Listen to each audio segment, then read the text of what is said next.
I'm assuming that those of you that are already online can actually hear me, but we're having some technical challenges with the video. We're not sure if it is the internet connection, because it's very wild and woolly down here in Melbourne, and very, very windy, but we're not sure if that's what's causing the problem or not. We've certainly got some people on board trying to manage that for us, but at this point in time, we may have to go without the video. So I can see that there's a few of you online, a couple of names that I know, which are very nice to see.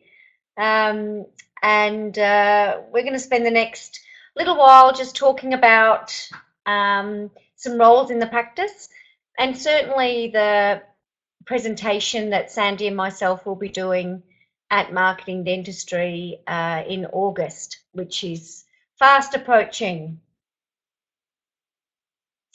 Thank you for that. I've just got a little message to say someone can hear me clear and loud, which is great.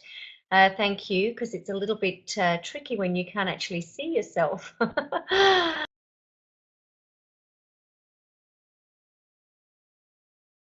Any of the email notifications and some of the printed brochures regarding our upcoming roadshow for Marketing Dentistry. And as always, this event for me is, one, it's very exciting, but it also gives me an opportunity to really connect with those that attend at a very raw level in terms of what's happening on a day-to-day basis at their practice, both from a business perspective, a team perspective, and definitely from a patient perspective.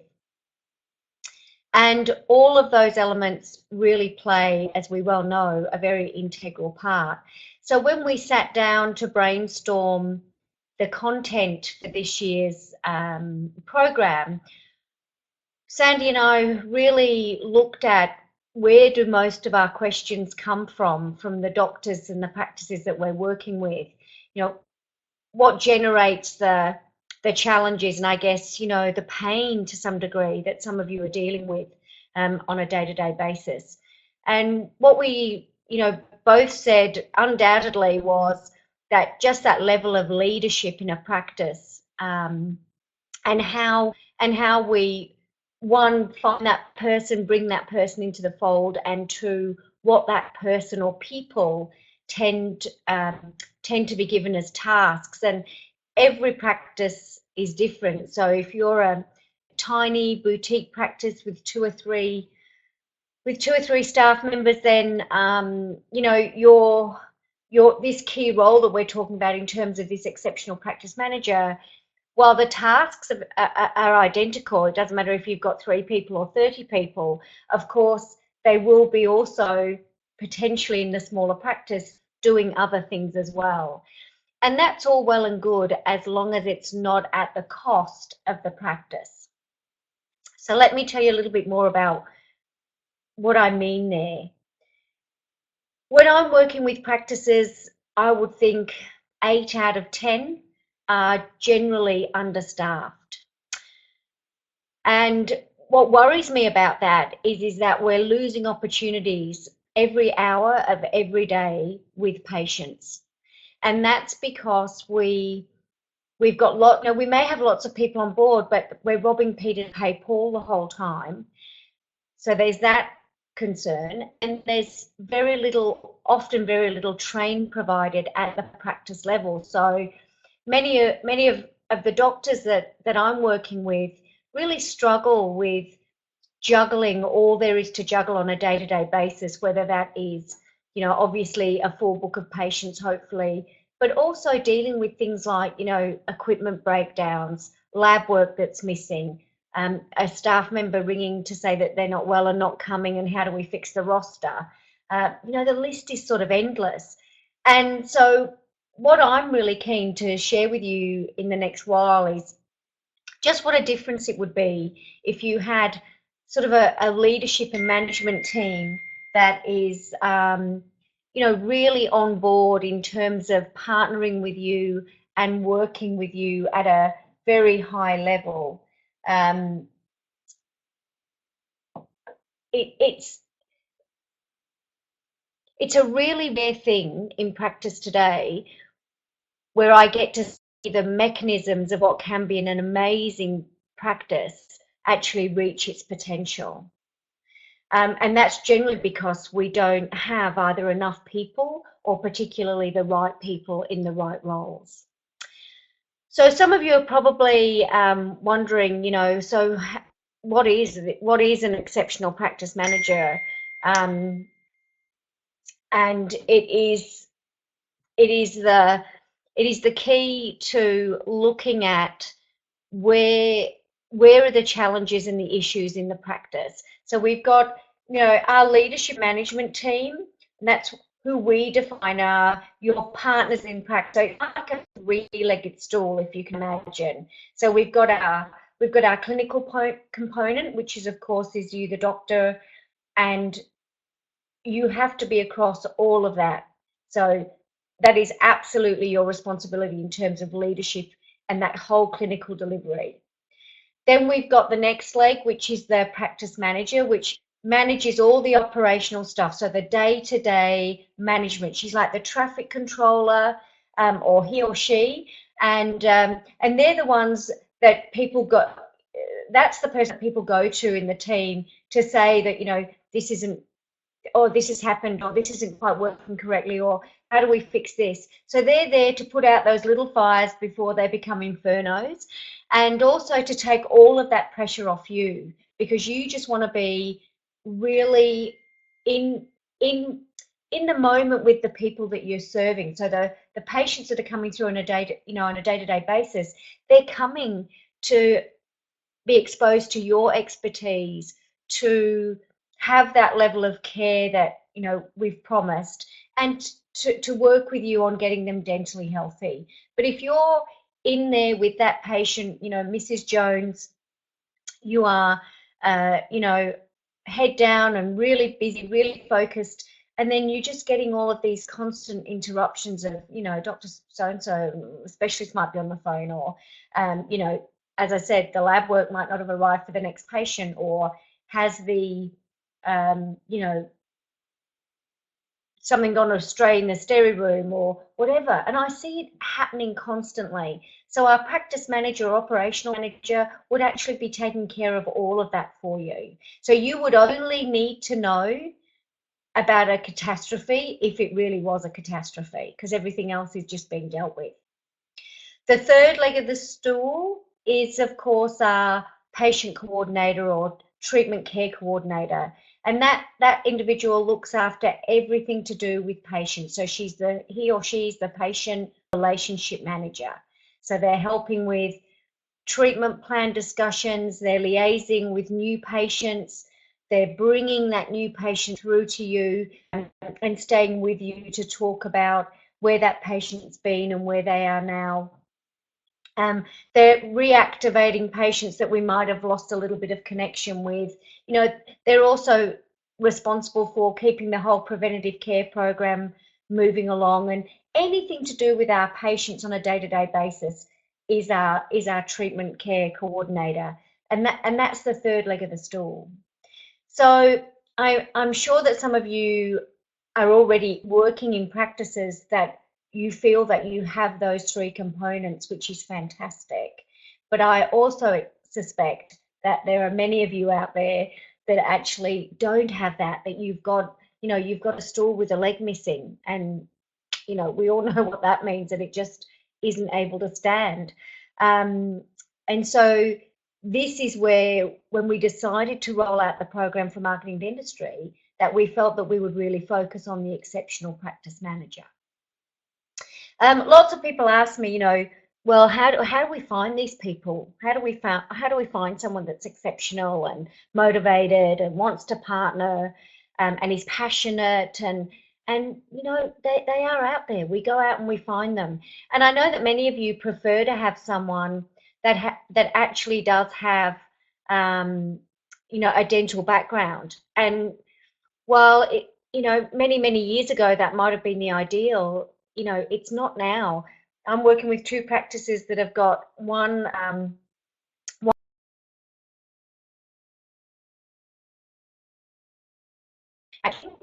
and the other one has a what they call sort of a front desk office, like an office manager, and she has come from a medical background, so not dental. Neither of these women have any dental experience whatsoever, and they are doing a fantastic job, and that's because they've got the right skills.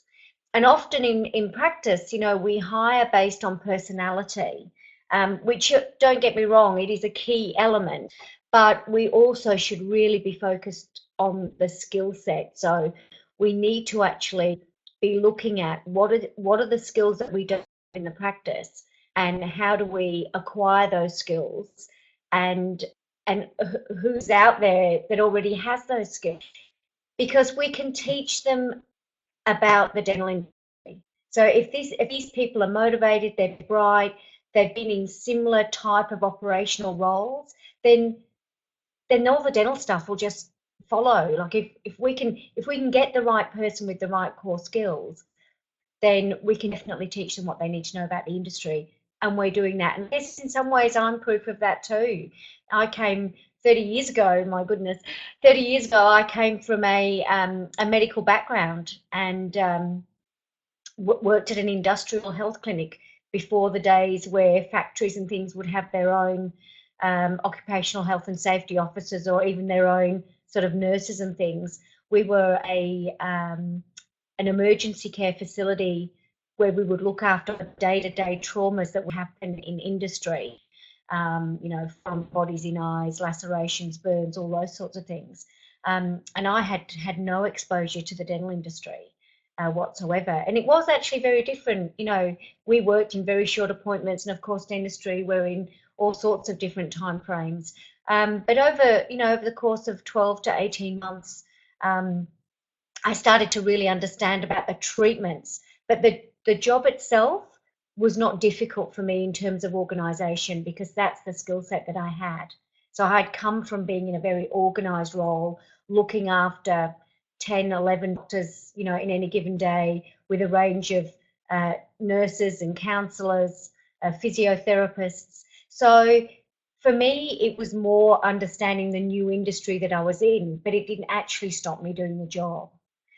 So I'd love for you to broaden your horizons if that's something that you're keen to explore, to explore, and see whether you can actually find, that person out of the dental industry, because I do believe that they're actually there. So let me talk a little bit more about the role of the practice manager. And I wanted to make sure that those of you that are investing in this time tonight, that you've actually got some things to go away with, to think about. Because I'm very keen for this. While we're very excited about our program for marketing dentistry, this certainly isn't just an advert for that program. I wanted you to go away with some food for thought, and some ideas that you perhaps start to think about in the coming days and weeks. So practice operations, let's just sum that up in a sentence. So practice operations, so this is, the practice manager. They need to ensure that the resources of the practice are used to an optimal advantage, and that the day-to-day operations of the practice are smooth. So let's just say that again. So this individual will ensure that the resources of the practice are used to their optimum, so to the best that we've got, and that the day-to-day operations of the practice are running smoothly. So that's it in a nutshell. It's not complex. It's a complicated role, but what we need them to do is actually not complicated, because this person is going to be highly skilled and highly trained. And that leads me, I guess, to the next challenge that I find, is that I work with some really exceptional women in practice, but often the leadership and management around that, hence primarily the doctor, has not really given full authority to Susie to be able to act on his behalf. And so what happens is that these very highly skilled, motivated women and men in some cases, don't actually really get to work at an optimum level because they can't actually make any decisions without having to come and check. That is not a true practice manager. It's not someone that's in charge of operations. That is just someone that is almost like an assistant, if you like, or a PA that can run around. But if they've got to come back and check with you every single time, then that's really not an autonomous role. And that's something that you really need to be mindful of if you're wanting to bring someone in with that skill set, is that you have to actually let them then, roll out those duties and those tasks that you're wanting them to do with confidence, and trust that they can be done. And that's where we recommend that on a weekly or fortnightly basis that, the patient care coordinator, the practice manager, and the principal doctors, meet for 30 minutes once a week or an hour once a week. And once you get it really slick, probably 30 minutes is absolutely heaps. But you do need to keep in contact. We need to invest the time in just putting out, those little bits and pieces that have gone on for that week or those few days, just so that we can go to the next step and say, right, that's off the list, that's off the list, that's off the list. Because otherwise, all that person's doing is still interrupting you at some point, whether it be in your lunch break at the end of the day. And that's what we're wanting to try and avoid. When I step into a practice that has what I call a really well-oiled team, so a great team where this is not just a group of individuals that are well-skilled, because for me that's more having staff, but a team where we work intrinsically together. And a team is, where I really can't do my job as well if Jenny's not there doing her job as well. And that's because we rely on each other, we're working together, and that's what my definition of a team is. And when I walk into a practice and all of those roles are very clearly defined and they're in place and they're working at an optimum level, then you, as a patient, you can absolutely see, smell, taste, and experience the difference. We'll go into a store, and I'm sure many of you, hear people grumble about general customer service, whether it be in your local department store or, I don't know, down at the bank or the post office or wherever it is we grumble at, lack of customer service, someone telling us that we'll phone them back, but they don't. Someone saying, email that through to you and you'll just need to, and we never get the email, so what are we doing? We're chasing. Or we purchase something, and we've got a very disengaged shop assistant who's really couldn't care less whether, you've got two shoes that are both the same size or whatever. And we will go away and we'll grumble about that. I often, at dinner parties, I'll often hear people, be very negative about the level of customer service in general that's out there. But dentistry is no different. Dentistry is no different.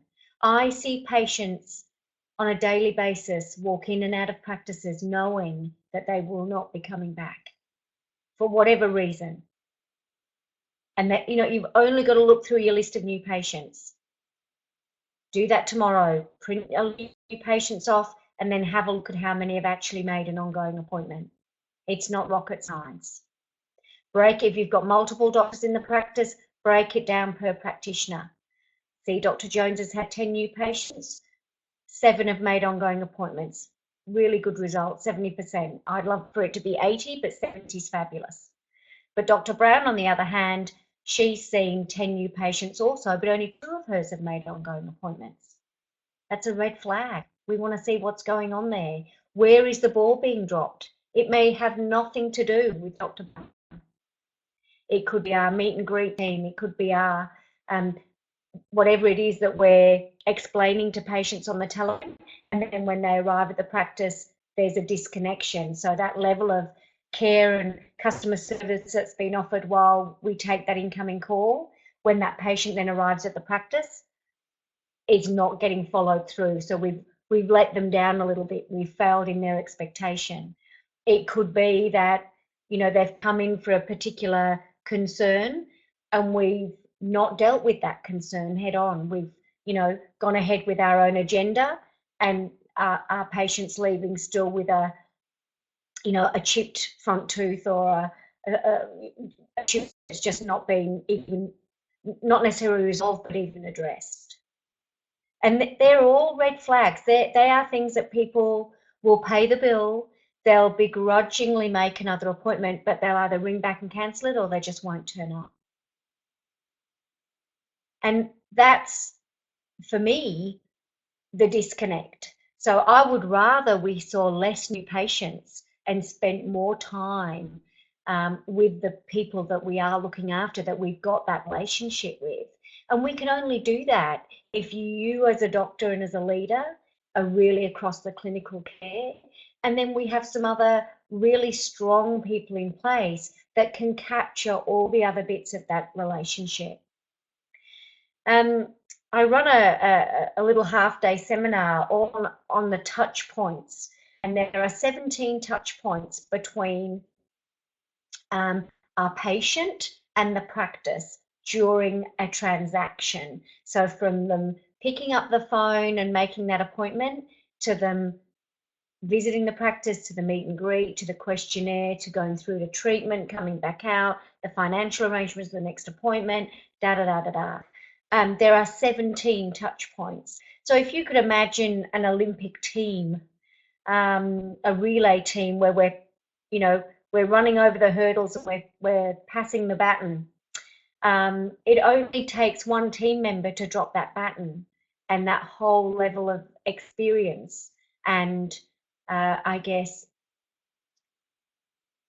how do we say, that image of what that patient felt, you know, he or she would be experiencing when they come to the practice. If we drop the baton, then we've already failed in the expectation.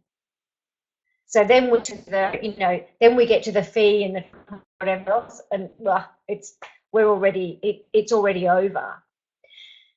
So I want you to really think about that in your practice. So you may not be in a position to employ another team member, and I respect that hugely. I mean, you know, additional team members need to be very carefully selected, but we've also got to remunerate that additional team member, and so it's very important that that overhead isn't being stretched if the benefit of that extra team member isn't there. So our practice manager, she should absolutely pay for herself tenfold.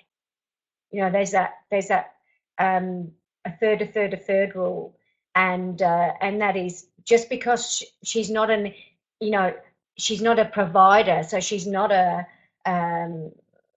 occupational health therapist, she's a hygienist, she's not a dentist, does not mean that she's not a provider. Every member in the team is a provider, and every member of the team needs to earn their salt, definitely.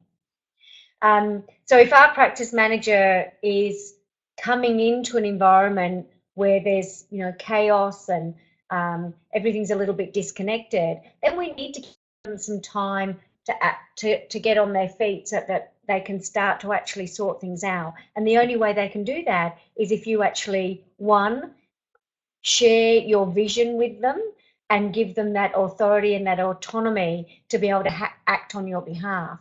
Because otherwise, as a practice manager, I'm just second guessing you the whole time. I'm making decisions that are wrong, potentially wrong. You know, I was in a practice about 18 months ago, and we had a office manager, I wouldn't call it a practice manager, but office manager, and she went to the principal and asked a question.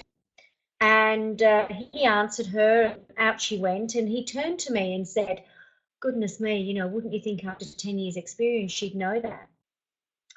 And this young woman had been at this practice only 6 months. And I said, well, you know, not really. I've been in the industry nearly 30 years. And I could have, you know, if you don't lead me and guide me as to how you want me to represent you, then I potentially am going to make the same mistake, because all I've got left to do is guess and pull on my resources from my past, which may be at a completely different level to how you want me to act on your behalf. So it's really important that we get that loud and clear. So let's just talk about a few points. So I want you to determine the purpose of the business aside from just making money. So we need to outline the services the business will offer to its patients in order to fulfill the purpose. So of course we're there, we're an essential service and we're in business. So we're in business to make money. But we also need to outline the reason, the passion that drove us to dentistry in the first place, and what it is that that business stands for, what it represents. What's the purpose? So that's point number one. Then you need to identify the skills that you require to provide the services that this business will offer. So, what business are we in? If we're in the business of offering, exceptional dental health care, then we need a team of people around us that are on the same page. So let the people have the skills that will be required to provide the service to the business, because we need that skill set in order for us to fulfill the purpose of the business. So if I'm coming in as a patient care coordinator and I've got very, very poor communication skills, then there's already a disconnect between what that role is as patient care coordinator and actually what I'm able to do. And it's not that I might not have the passion or the motivation to do it, but if I don't have the skill, if I'm not trained, haven't been mentored, haven't been coached, then we're really throwing the baby out with the bathwater. And we're just creating a world game both for our patient and for the person that's actually trying to do that role. So it's really important that we've got the right person with the right skill set.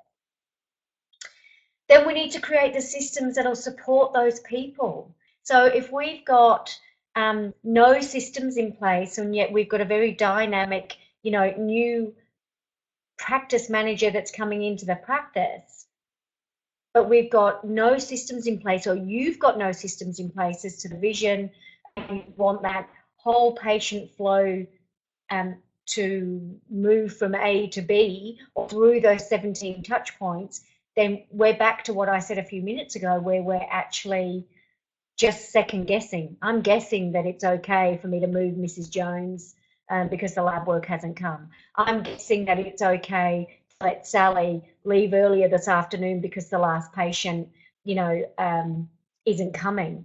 All of that stuff I'm second guessing. Or again, we're back to me coming in to constantly interrupt you to ask for your approval. Is it okay? So we've defeated the purpose. So let's make sure we've got the systems in place. And you may not have that right now. You may not have those systems in place, and that's okay. No, I've just sat on a fantastic practice manager at a practice, and we are well aware that the ball's been dropped, and that some of the systems and processes that were in place have not been loved and have not been continued. And so, our new person that's coming in, she's very much aware that some of those systems and processes have to be reviewed, possibly renewed, and re-implemented, because we've lost a little bit of direction for whatever reason along the way. And that's okay, but let's be open and honest about it from the get-go. So if we add to these responsibilities that overwhelming and non-assignable role of overseeing and actually producing the clinical care in the practice, which is you, the doctor, then it's just impossible for you to be able to do this alone. It is impossible for you to be an exceptional dentist, hygienist, therapist, any type of dental professional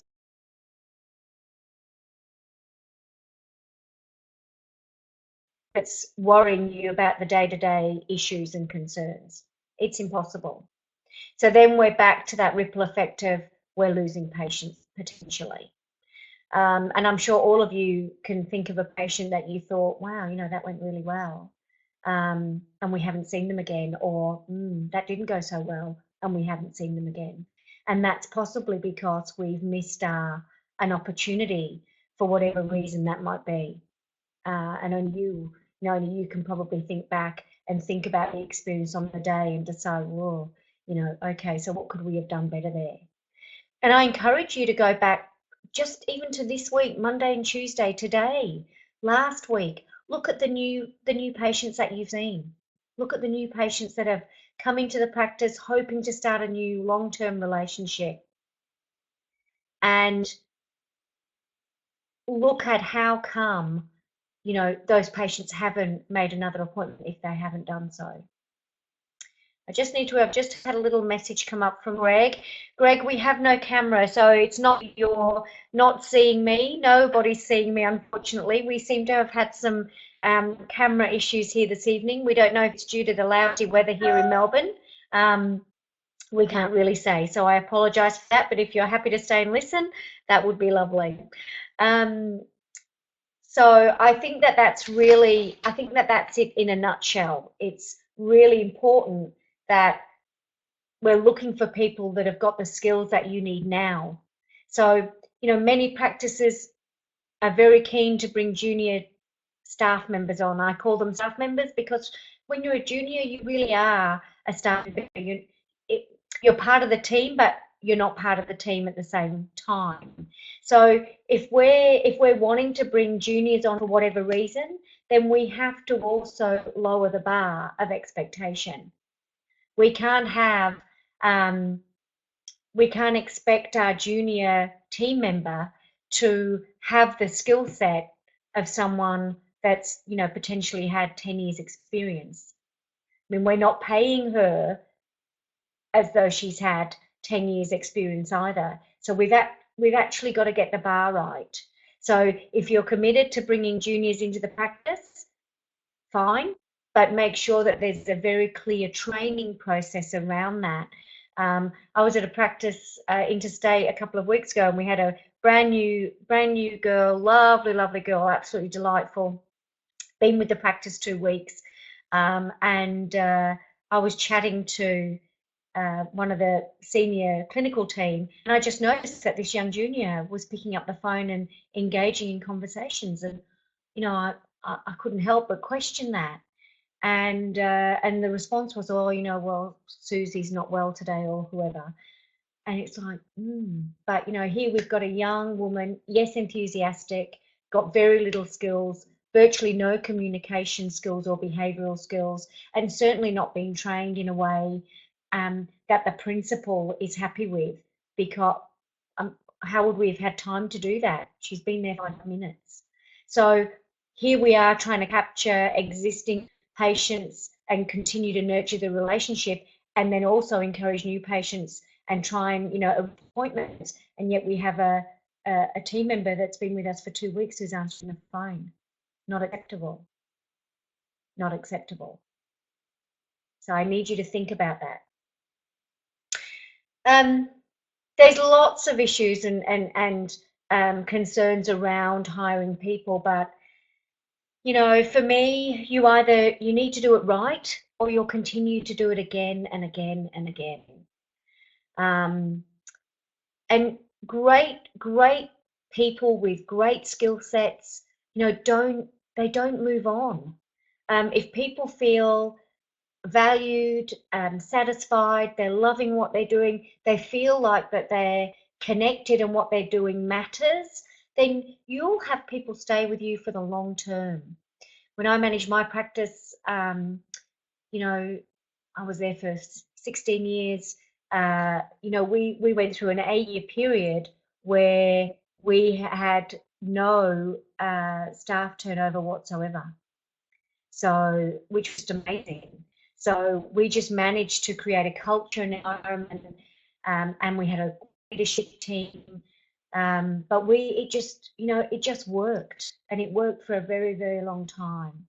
And I know it's difficult. People have babies, they go traveling, but it's not impossible. you know, that's always been a challenge in the industry because we're very, you know, female dominant.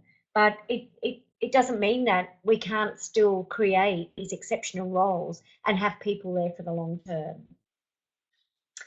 Is there any questions so far? Has anybody got any questions? I know it's a little bit difficult when you can't see me, but I just thought I'd put it out there to say it is okay that you can ask questions. I can see that a couple of people are typing, so we'll wait for those to come through.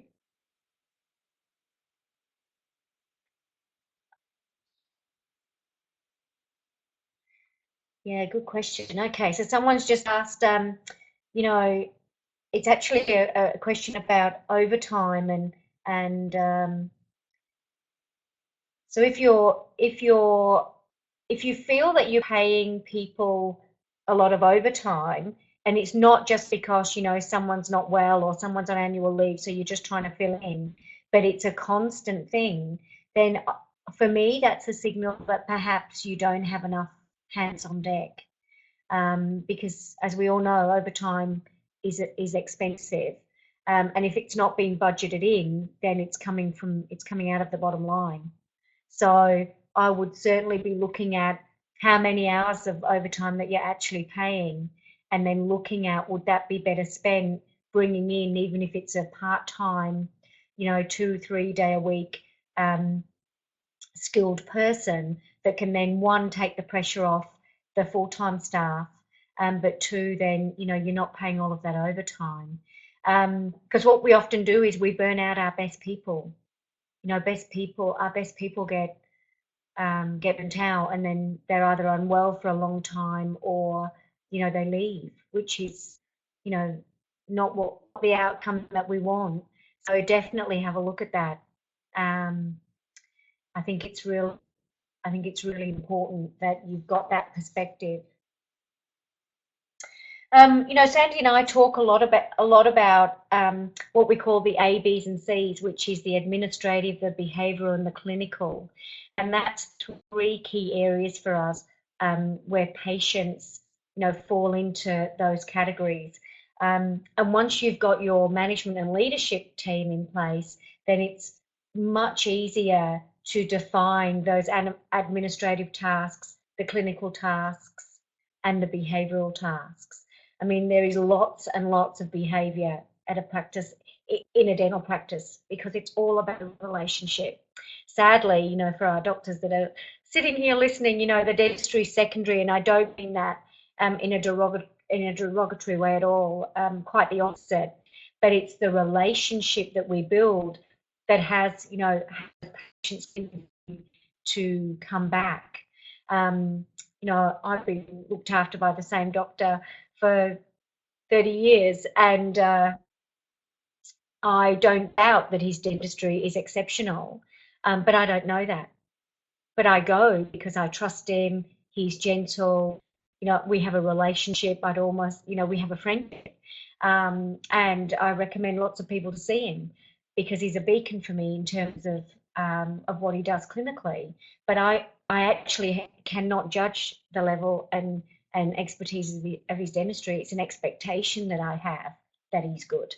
It's all the other peripheral, you know, the little follow-up TLC calls, um, the reminders, the courtesy, you know, confirmations. It's all those little things. It's the immaculate presentation of practice. It's the, you know, 2-week-old magazine, not 2 years old magazine in the inpatient lounge. It's the fresh flowers. It's all of those things that make a difference.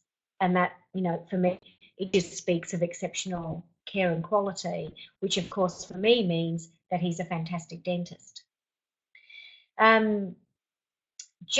I know that we're getting close to our time, but I wanted to also get you to have a think about getting a little bit of just a blank sheet of paper and doing a little rough drawing. I actually did have one here that I'd drawn that I was going to show you, and because of our video challenges, I can't. But just to, you know, if you've got a practice, just draw a rough sketch of the practice, the rooms, and write a list of the positions, the roles that you need to fulfill those places in the practice. Um, not the current team members that you necessarily have, unless you know that you've got 1, 2, 3, stellar team members, which is fantastic, and I'm very excited about that.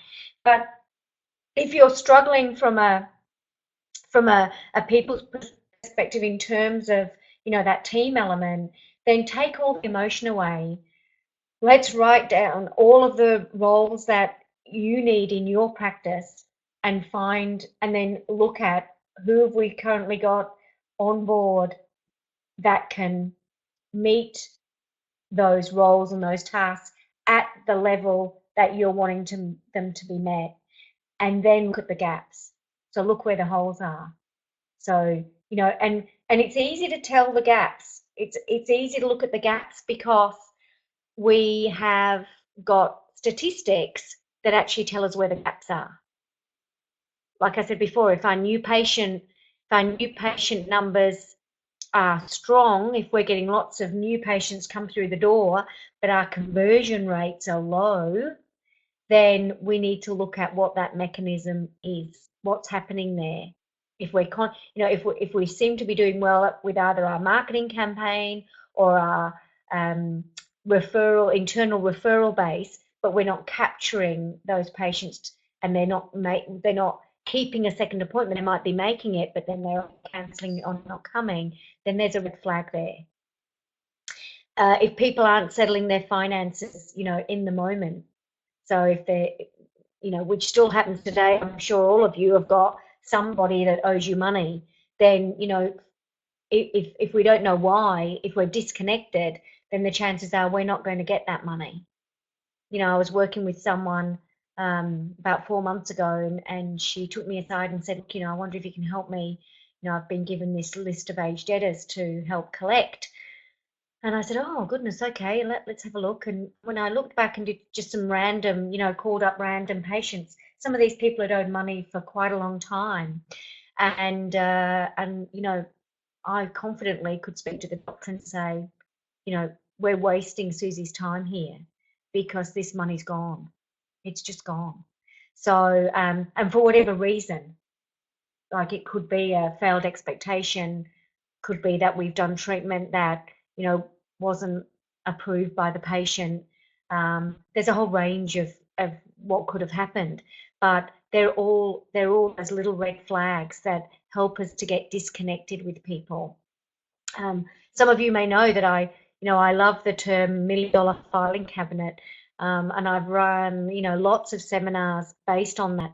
And all of you, I don't know if you've been in practice 6 months, 6 years, 50 years, then you have got $1 million filing cabinet. You have got people on that database or in that drawer that you have, for whatever reason, been disconnected from. And the best way to reconnect is to pick up the phone and find out what went wrong. Now, I love those challenging phone calls. I love getting on the phone at a practice level and dialing the number and finding out what's happened. Why has Mrs. Jones suddenly dropped out of it? What went wrong? What's gone on? So back to the real cause of encouraging you to look at some of the roles in the practice and helping you define this role as the exceptional practice manager. Sandy and I are really excited. This is not a seminar program that you're going to come and sit and listen. So this is a program, it's a workshop. You are actually going to come and sit and participate. And participate together, not participate in the room, although we'd love some of you to share some of your ideas, and I'm sure some of you will. But if you're coming, if you've already got a practice manager, but either you or she or he doesn't feel like you're on the same page, then we'll work with you together during our workshop in order for you to get some clarity around the roles that you require in terms of creating that position of that exceptional practice manager. Because I'm telling you now, if you've got somebody that really wants to be exceptional, she doesn't want to be mediocre, she doesn't want to be average, she wants to be amazing, and she wants to partner with you because that's where her passion lies. So your passion in that clinical delivery and that doing whatever you do with teeth, which is amazing, her passion is having all of that other stuff in the background run smoothly. Just like when the, you know, that theatre production, all the actors come out, the curtain goes up, you know, that's the icing on the cake. It's all the other stuff in the background that we're sweating on, you know, the cameras, the lighting, the special effects, all of that stuff is paramount to that production going seamlessly. Our exceptional practice manager is paramount in that, in each and every treatment going smoothly. So the analogy is just the same. It's just a different industry. Just like having a CEO, you know, a CFO, maybe even a general manager. That's the leadership team in a big corporation. In the dental practice, it's our clinical director, our principal, it's our practice manager, and it's our patient care coordinator. That's the three-legged stool. So during our workshop, the workshop, I'm not sure how much information you've read or you've listened to the videos, but the workshop is split into two parts. So in the morning, we will be getting you to look at the current tasks that are in the practice. So what are the tasks that are being done now and by whom, and what are the tasks that are predominantly getting, you know, left, or they're not managed well, or people forget about, or Susie's doing them but she's so overloaded that of course she can't, you know, she's not doing them well. So we'll get you to brainstorm that as a team. So if there's 3 or 4 of you come to practice, you know, the more the merrier, because that's where you're really going to fine tune some of these sort of challenges and some of the pain, what I call the pain points, so that we can eradicate those. And even if the morning exercise is just to identify what is probably happening.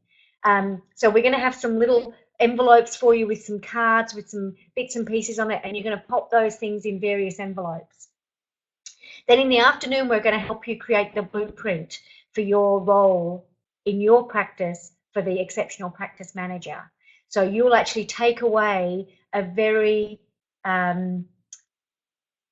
complete and concise roadmap, if you like, of the person that you're looking for, if you don't already have he or she, or the team members that you've brought along will take away some clarity, not only how you think and how you want to be represented, but also some clarity, and I'm certain some huge motivation in what they're going to be able to do the very next day, or, you know, the Monday after that they've been in the workshop. So I'm really excited about this year's program.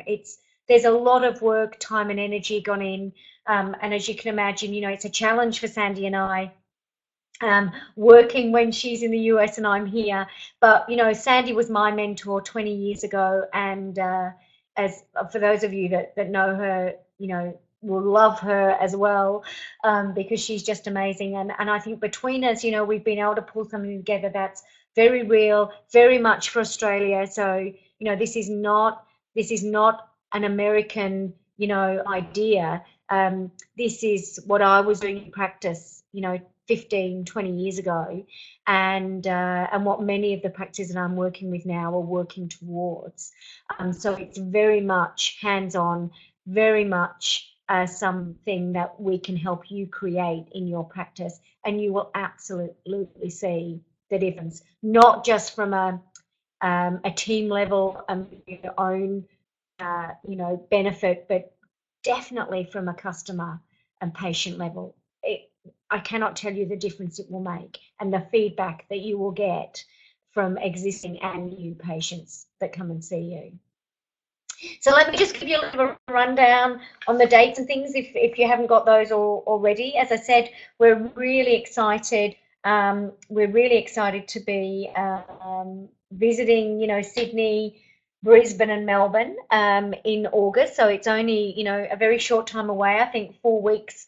4 weeks away is Sydney. So we'll be in Sydney on the 13th of August. We will be in Brisbane on the 17th of August and Melbourne on the 20th of August.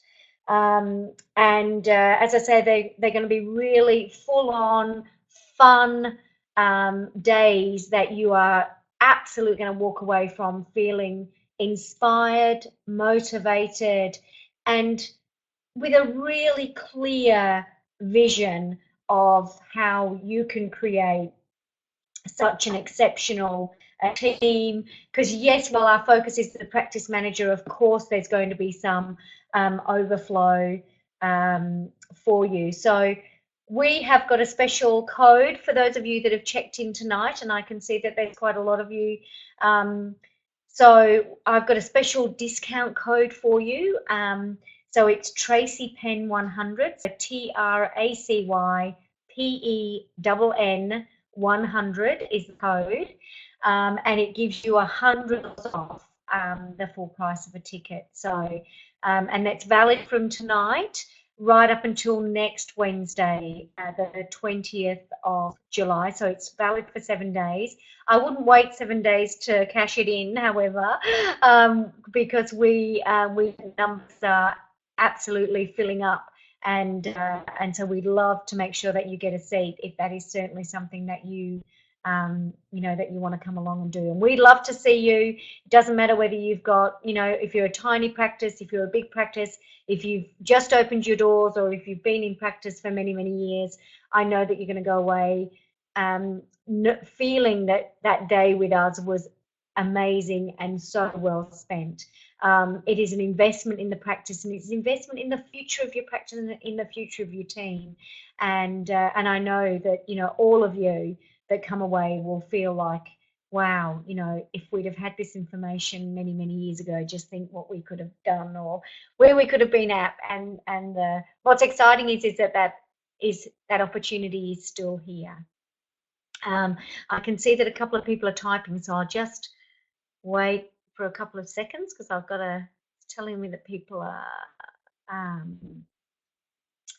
okay. I've just got a question. Oh, okay. So this is a question. It's a good question too from Karen. So Karen says, what are my thoughts on the paperless office? What percentage of existing practices would be there already? That's a very interesting question. And given my background, in dental software for many, many years, paper was always our biggest competitor, would you believe?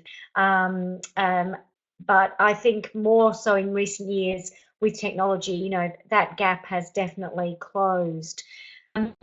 There are certainly many practices, Karen, that I'm working with that are paperless. So in terms of, yes, they still need a sheet of paper to, either write their own notes on if they're engaged with a patient. Certainly if I'm sitting in with a doctor and helping him sort of triage with that patient in terms of their clinical care and looking at that roadmap of treatment for them, then I would definitely be writing my notes either on an iPad or sometimes on a sheet of paper. But that paper would get scanned in and stored against the patient file, and that paper shredded. So there are very few practices now that I think that are relying on paper files, and certainly on the old style of film. Most people have got digital X-ray, which helps with that, instant diagnosis, of course, and it's very impressive for patients, and certainly with photography as well. That's come a long way. I really don't know, what I would consider percentage, of existing practices would be there already. The practice that I'm working with, I would think probably half of them. I think 50% are doing very, very well in the paperless stakes. There are still some challenges in terms of having, the questionnaire online and those sorts of things, but that's getting better, and more practices are getting more and more comfortable with that. And I think, it's quite secure. Yeah, definitely. Good question. Very good question. Okay, so let me just run through that. I'm just conscious of our time. Let me just run through that discount code again for tickets for marketing dentistry. So it's Tracy Penn 100, TRACY, no E, Tracy Penn 100, which gives you $100 off at the checkout. When you go online to marketingdentistry.com.au, purchase tickets, and there'll be a little box there for you to pop that discount code in. And just a recap of the dates: we're in Sydney on August the 13th, Brisbane on August the 17th, and Melbourne on August the 20th.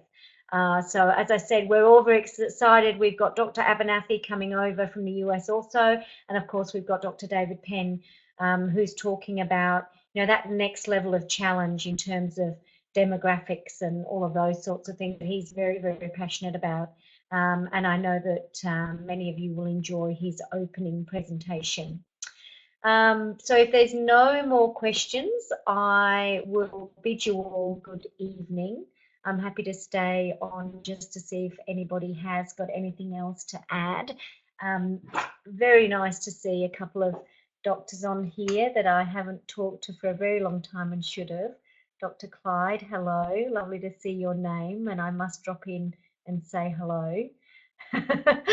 and very much, yeah, very much a lovely name to see on the list this evening. Thank you.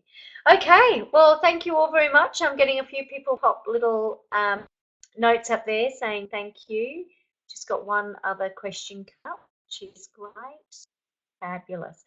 Okay, well, good night. Thank you for spending that time with me. I hope you've been able to make some notes and go away and check that new patient report tomorrow. Have a look at who's making appointments and who's not. Feel free to give me a call. I'm more than happy to chat to you about the presentation and some of those challenges. My mobile number 0417 325 378. Don't hesitate to give me a call if you'd like. Okay, thanks very much and good night. Bye-bye.